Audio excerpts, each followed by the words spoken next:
And welcome back to Late Night Lately, the late night show. I'm your host, Chad White. If you didn't know, this is the late night podcast for the website cpluscomedy.com. Like I just said, it's a website. Go there. Episode 36 of Late Night Lately. It has been a very big week for the late night world, and let's just get to it. This week was the Democratic National Convention, and holy cow, did everybody have jokes. Obviously, two shows went live, obviously. The Daily Show was live at the convention with, I think, every correspondent save for Dulce Sloan. And because there's a point where I was like, does she still work there? Went to her Instagram and says she still works there. She's probably touring or something. And then Stephen Colbert Show, The Late Show, was there as well, doing live shows. And it was so interesting. I think the live shows have their hits and misses, and I enjoy the aspect of change for late night shows, for shows that, it's good to get out of this rut of the every weekend, every day in, day out, rather, of shooting a show, telling the same jokes, same style jokes, and now doing it live in a different place. Because as much as I hate audience participation, and by that I mean the applause breaks, the copious amount of applause breaks for nothing, I do enjoy seeing Stephen and Jimmy Kimmel go to different places, and the Daily Show as well. I don't know how often Fallon. When's the last time that Fallon traveled? Probably a couple of years ago.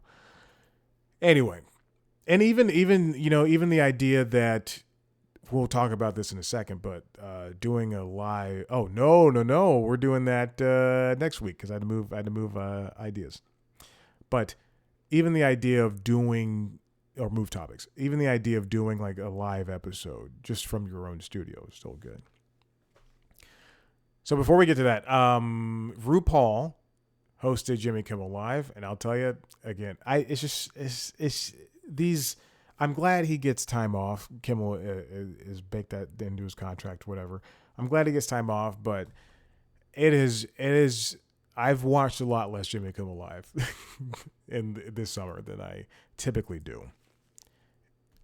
It's just for Ru, it's so interesting. Ru would be a great host because watching Ru talk to people like, hold on, I have to triple check if Ru was actually talked to this person that I was about to name, but watching Ru talk to somebody like Maya Rudolph, yes, talking to Maya Rudolph was a great exploration in conversation because he's just so comfortable and willing to just have a conversation, as opposed to even some late night hosts that can't really have whole conversations. I'm not going to point out who, or even some podcast hosts who can't have whole conversations. No, they host the Smartless podcast. But seeing Ru talk to people compared to doing a monologue is so different, because monologues, as I've noticed, are hard. Monologues are hard, and some people can't deliver those type of jokes. Some people are just not good at jokes. Period. And I noticed this week the monologues have been shorter and just involved a lot of bits and stunts, and which is just something I'm not into.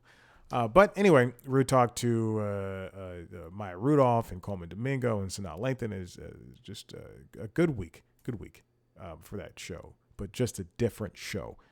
Even though I didn't watch everything, it's just a different show. Fred Armisen talked about making the HG band over there on late night. This is their last week on that program because is this not muting? Okay, well, I don't know what's going on. Because of budget constraints. So Fred Armisen was able to sit in with the band that he created for the last time, and it's it sucks that show has to go through that, but everybody's going through bad things like that in television. The 8G band also played with Bob Mould, who was an artist, a rocker, and it's so interesting when I saw Bob's name on YouTube TV on the thing for that. I was like, oh my gosh, I know Bob. I listened to, I believe, the album before last. I don't remember. Anyway, almost every Daily Show correspondent was there for the DNC when they were doing live episodes. Jon Stewart was the anchor for this week. And I believe the first episode was Michael Costa. Second episode was Desi Leidig, then Jordan Klepper, and then Jon Stewart. And everybody else was everybody did bits, essentially. Including, I don't know the rest of their names. I know Ronnie Chang, but I don't know everybody else. And Josh Johnson, because I talked to him twice. But everybody else was there too, except for Dulce Sloan. And then Stephen Colbert had his live events as well. Again, I didn't watch that much because I tried watching. I get people watch late night now on YouTube. I understand that. I'm a traditionalist. I watch it on YouTube TV. I record everything, and then I'll fast forward, into commercials or. I fast forward through the monologue and through interviews. I go straight into the commercials. I say, this is what I want to watch. I don't want to watch nothing else. You sell me something, you sell me it good. I fast forward through the commercials so I could get things live, and I think that's fun and interesting. None of the shows, obviously, that are on broadcast, because of the DNC, and it was live, and it was like 4 to 5 to 6 hours long sometimes. You just missed episodes entirely of shows. So I had to watch everything on YouTube this week. Poor me.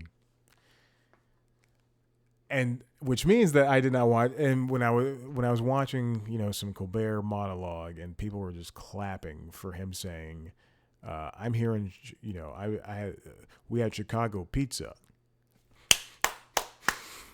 What was that going to do? This comes from, so now we'll get into the stories. But Stephen Colbert talked to a lot of politicians, which was great. I like it when he talks to people who aren't in the industry, because he's very smart, and he can have conversations that, no offense, there's other hosts who they would talk to somebody, a politician or somebody, they're not good at. Not Seth, other people. Let's just say that there's 5 other shows. Just kidding. I'm just kidding. Michael Schneider at Variety wrote, behind the scenes with The Daily Show and Late Show as they energize the DNC with live episodes. If Colbert, for instance, if his show is set to go on at 11:30 and the DNC has been going from 6 p.m. until 11, then you have to do local news. That means that Colbert's Late Show has to go on air at 12:30 at night. That's just plain and simple. That's how it has to go. How do they keep their audiences, awake for that time, or ready to continue going? I clicked on this article and it's not loading up. Okay, here it is.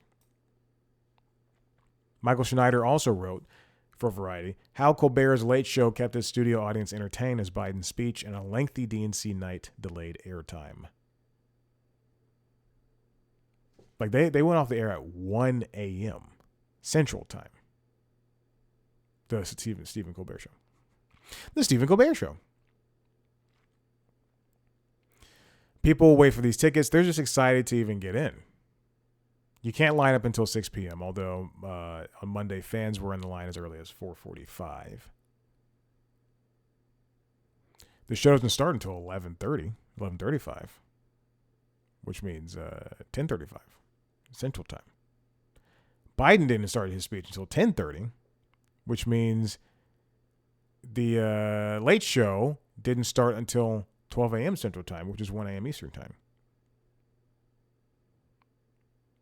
The crowd was enthusiastic. They were there for it.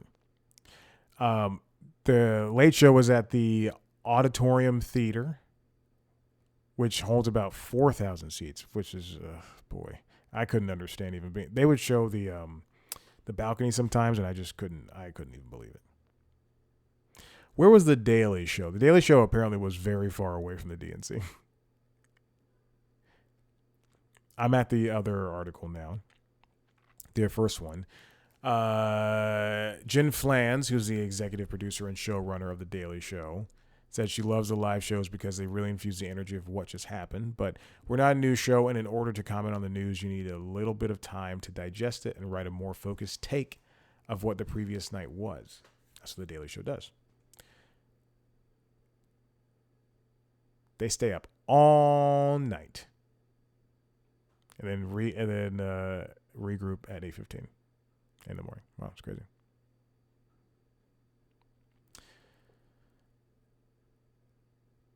Let's go back to this other article. I'm skipping through both. This is not giving me the information. As you can tell, I read through these previously.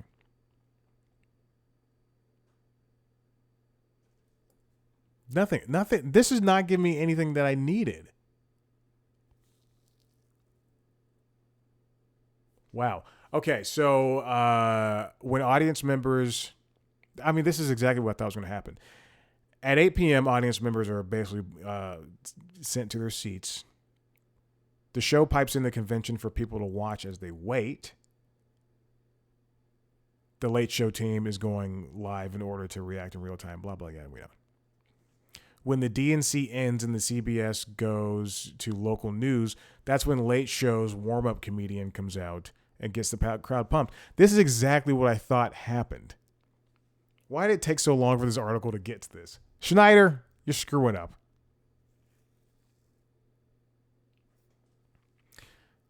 So Michael Costa, he said it was humbling that going live in Chicago for these shows and talking to Gretchen Whitmer that's what happened. It was humbling for him. Didn't hit him until he was flying in, walked up the steps, and he was like, I was here 7 years ago as a brand new correspondent. Now I'm on the helm on Monday. 7 years from now, who knows where I'll be. The shows were, the live shows were well produced. Obviously, they have to be because they're doing this for, consumption of everybody around the world. But I really think that theater that Colbert did in was way too big. The balconies, the laughs didn't protrude as much. And I think the jokes were a little bit soft. But that's what happens when you do a live show. Because, again, you have to let it digest. That's what Jen Flan said.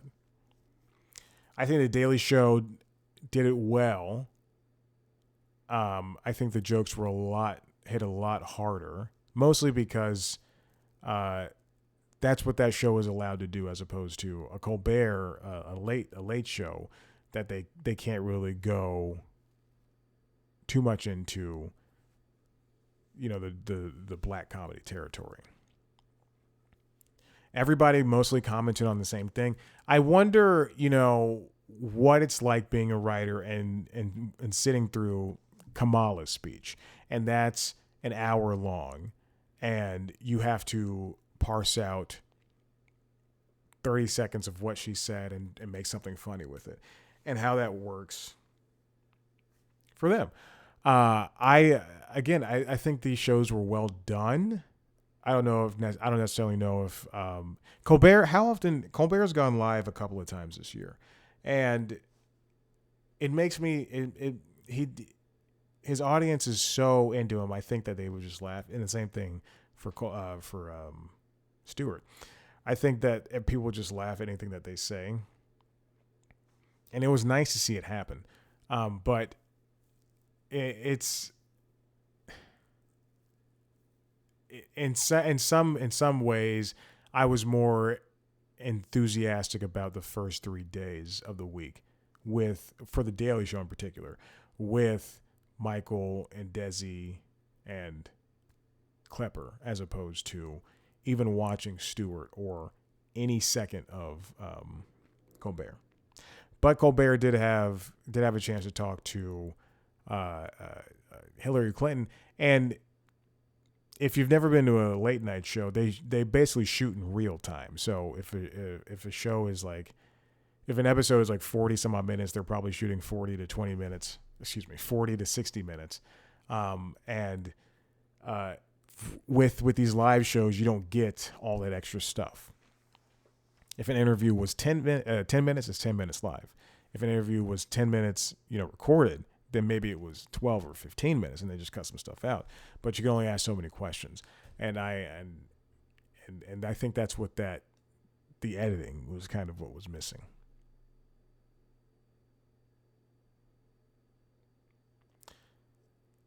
Several minutes into his segment with Pelosi, Colbert, for Colbert's show, a protest with Nancy Pelosi. A protester began shouting from the balcony regarding the war in Gaza. Colbert had likely prepared for such a scenario and handled the situation calmly, including when it happened again in the second segment. Plenty of protesters were outside, obviously. They did have tight security, and they had to be ready for people doing stupid things. Comedy stuff. Hey, let's move on to this last one. This comes from Eric Deggans at NPR. Eric Deggans, a guy I spoke to for C+ Comedy on the Constitutionals. Under the interviews, as late night loses his band, we rank the best groups ever on late night TV. Again, I mentioned this previously. The HE band is leaving the late night with Seth Meyers. They'll be making some, pre-made music, pre-packaged music for late night, and it is for budget cuts. The band leader was Fred Armisen, and even though he was gone most of the time, they would have he was still the band leader, and they'd have a lot of musicians sit in and either play guitar or drums. Here's here's everybody who's a part of the late night band. The keyboardist and the associate musical director was Eli Janney. They had Seth Jabor on guitar, Marnie Stern on guitar, Sid Butler on bass, and Kimberly Thompson on drums. Then they also had people sit in every so often. Every time Fred was gone. Doing Portlandia or doing a movie or whatever. Or touring, because I believe he did a comedy tour with drums. I think, yeah, that's what he did. Or a music tour. I don't know. Thompson and Stern eventually left the band, and HG began playing with a succession of guest drummers.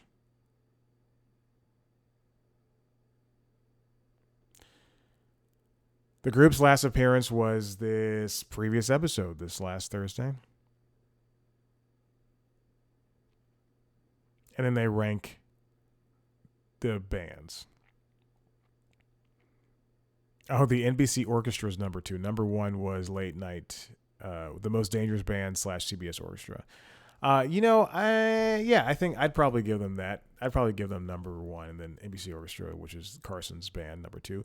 I still think Roots is probably number 2. In my mind, I say the number 1. They're just so fantastic. John Batiste and Stay Human. No. I think what makes a successful band. Let's get into that. In my eyes, a successful band is able to instantly start playing music. Like, first they play music well, but instantly start playing music if somebody gets up and just starts dancing. Not the audience, the interviewee gets up and starts dancing, or they play along to the Roots. They do this. If Jimmy's starts saying something that includes a little bit of music, all of a sudden you'll hear drums in the back, just a little hi-hat, a little bit of snare coming from Questlove. Then you hear the rooster pick up a little guitar. Everybody will chime in, or so. With that in mind, and then second, banter. If Jimmy can turn to the if Questlove can laugh at Jimmy's joke, or if what's his name, Paul, if Paul Schaefer can have a retort with David Letterman, have a whole conversation. If they can act as sidekick, if they're mostly in the sidekick position, like Paul Schaefer was, if they can act as sidekick and band leader, music aficionado, then they're doing the best job. They're doing a similar job on the same level as host. When it comes to John Batiste and Stay Human, and also the new guy for Late Show with Stephen Colbert, yes, they are good at playing their instruments. They're a good band. But man, everything else they do is just not good. Talking to Steven, it just seems like as if there's no, like, they've never met. Truly. It's like if I got up on stage while the Foo Fighters were playing, and then I tried to have a banter with them. No, it wouldn't work. I mean, it would work because, Dave Grohl, he's a personable guy, and me, I'm a good host. But it just doesn't work. Then they say David Sanborn and Friends from Sunday Night / Night Music on NBC, which is a show I've never heard of.